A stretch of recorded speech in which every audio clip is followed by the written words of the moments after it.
March 7, 1965, John Lewis had his skull fractured from being beaten by a police officer during an attempted march from Selma to Montgomery, Alabama, in what became known as Bloody Sunday. Just 2 weeks later, he was at the front of the line, continuing the march for equal voting rights. John Lewis never questioned whether he should back down after that day of bloodshed. For him, it was a solemn obligation he had made throughout his life to fight for fairness, justice, and freedom for African Americans. As you will see, it was this obligation that made John Lewis a significant figure in the fight for racial equality during his entire life, ensuring positive change even in times when his actions were unpopular. John Lewis grew up during the height of the Jim Crow South, when society attempted to separate black and white people solely because of the differences in skin color. He witnessed these injustices firsthand and felt a desire to stand up against them. This led him to get involved in the civil rights movement as a college student.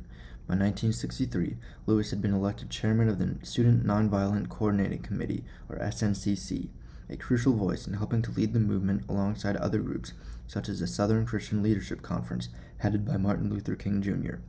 John Lewis continued to use this role as chairman of the SNCC to engage in consequential protests like the March on Washington in 1963. After that, in 1965, John Lewis's commitment to the movement reached a crescendo when protesting voting rights in Selma, Alabama.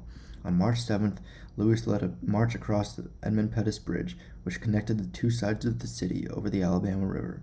Lewis described that as they, quote, arrived at the apex of the Edmund Pettus Bridge, he saw a sea of blue, Alabama state troopers, end quote. Lewis and other leaders refused to turn around, and as the hundreds of civil rights protesters continued down the bridge, they were met by a brutal attack from the police, which included Lewis's skull being bashed by a club. On that day, John Lewis could have decided to stop and turn the group around and avoid a bloody confrontation, but he instead chose to continue marching for equal rights. Ultimately, John Lewis finished his march from Selma to Montgomery just 2 weeks later, this time accompanied by Martin Luther King Jr. It marked a crucial moment for the movement and showed the impacts of John Lewis along with so many other individuals who fought for civil rights.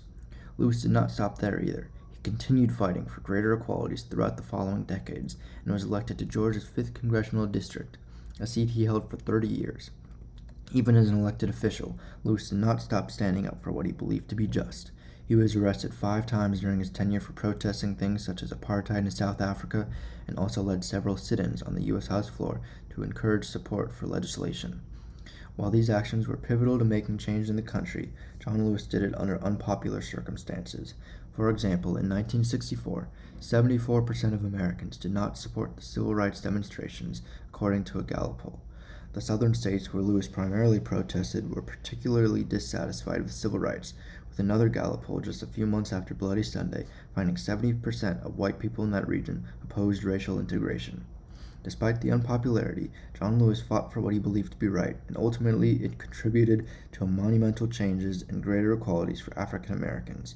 For instance, in a journal article entitled Selma 1965, author John Yang described the few weeks consisting of the march from Selma as, quote, a key moment on the way to congressional passage of the Voting Rights Act, end quote, a bill that was introduced in the Senate just weeks after the protest and signed into law a few months later.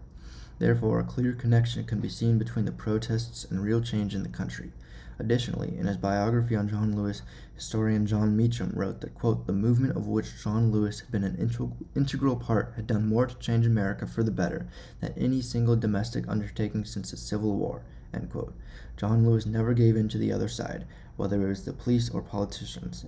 All the way up until his death, he kept on fighting for what he called good trouble, necessary trouble.